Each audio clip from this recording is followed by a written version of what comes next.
There's been a brand new UFO sighting over in Montana, and this has been backed by Ross Coulthart as what could be a legitimate UFO encounter. Over on his Twitter page, Ross Coulthart posted this earlier on yesterday at the time of recording. And he said, Montana witnesses videotaped what one called a huge UFO with tons of blinking and spinning lights 60 miles from the US Air Force nuclear weapons base as a new UFO hearing is set to take place in Senate this month. So, of course, Ross Coulthart there is referencing the congressional hearing for UAPs and UFOs that's taken place later on in September over, obviously, in Congress. But the UFO encounter is pretty chilling. There's literal footage of this, and there's some screen captures that many people have taken. So, this was also posted by the Mail Online.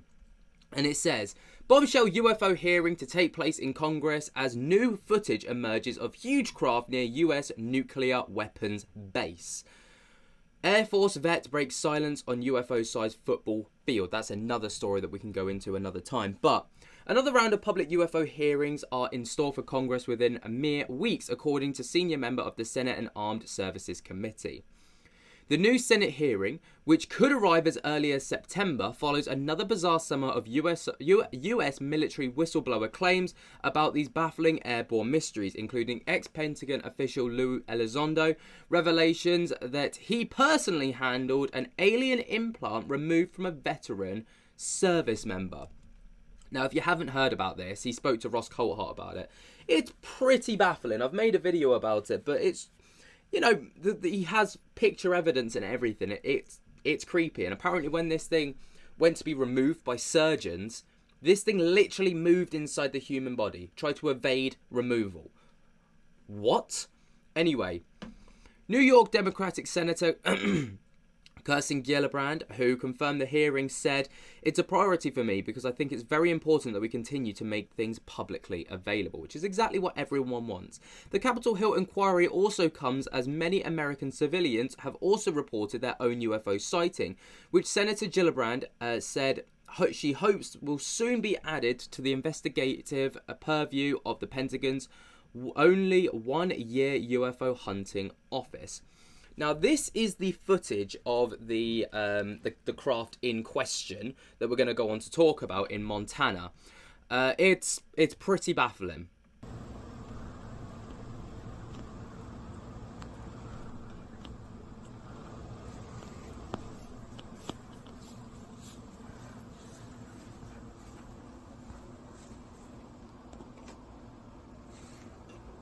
Beginning of the video before the contrast, you can definitely see the shape of the craft. Definitely. And then about here, I'm zoomed into, I think, times 20, you can see the shape of the craft. Like all those lights are on the same object there.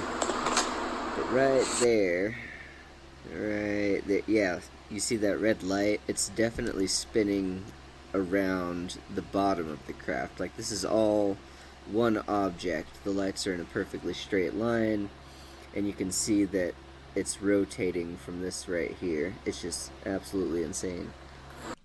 So, as you can see, it does look pretty insane, right? Like, the craft is definitely footage of it, and then these are some images that have also been captured alongside it. So just days ago, witnesses videotaped what's called a huge UFO with tons of blinking and spinning lights 60 miles from the US Air Force nuclear weapons base pictured.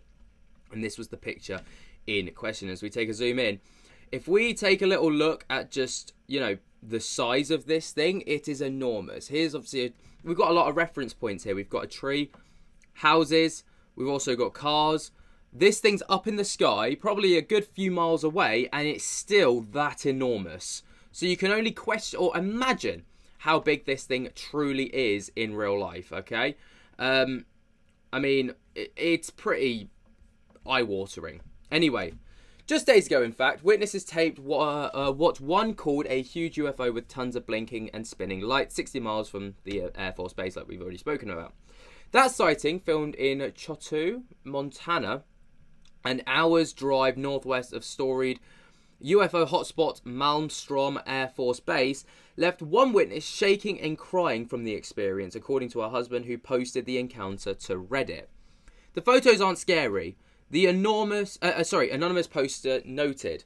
But seeing what you truly believe is a massive object in the silent night sky going over your head and home carries a lot more emotional weight in person.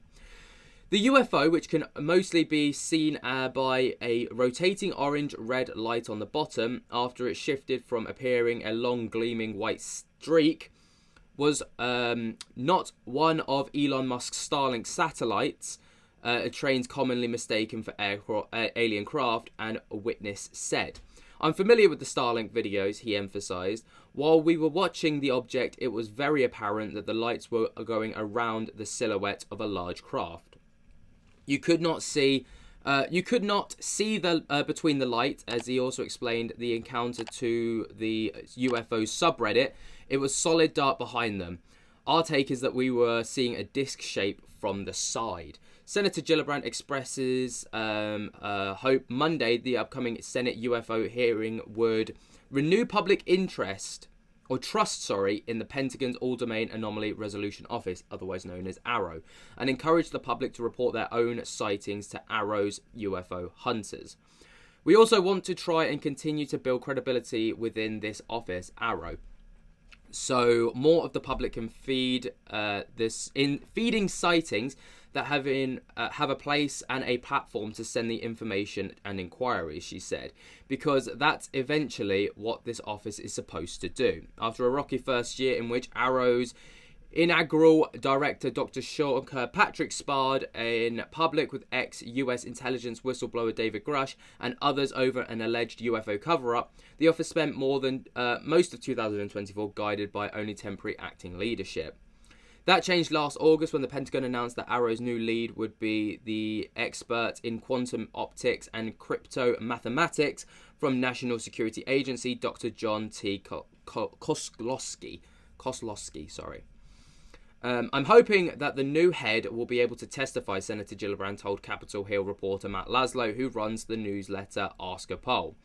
Gillibrand, whose fellow New York legislator, Senator Chuck Schumer, has sponsored a detailed amendment pushing to declassify UFO files, gave a preview out of the hearing.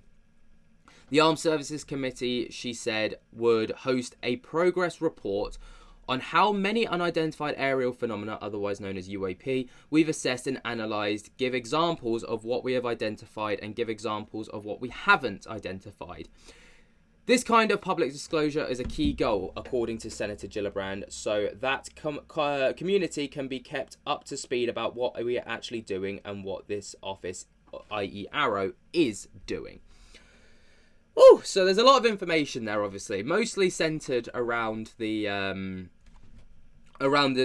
hearings, and they're clearly in this article trying to use this sighting from the public to try and garner a bit of interest in that, and also use it as an example of something that could be submitted to AARO from the public, not just, from fighter pilots or commercial pilots, just from the public to be assessed, essentially.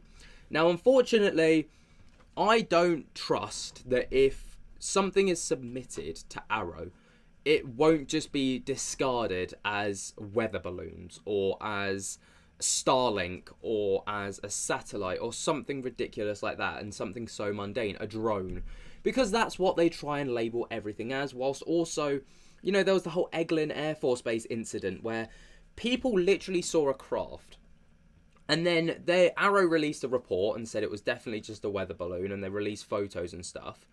But then I think it was I can't remember, it was a congressional person, it was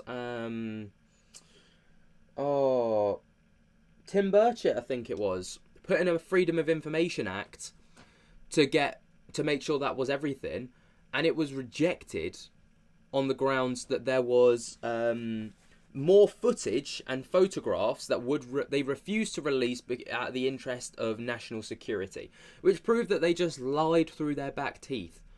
So, unfortunately, though this is fantastic and AARO trying to step in the right direction, they've already lost the trust of a lot of people. So I find it very, very difficult to believe that they will just release this information willy-nilly. But I could be wrong, and I hope that I am. What do you guys think, though? Let me know your thoughts and opinions down in the comments below. While you're down there, be sure to jump to get the hell out of that like button. And until next time, I'll speak to you later. Peace.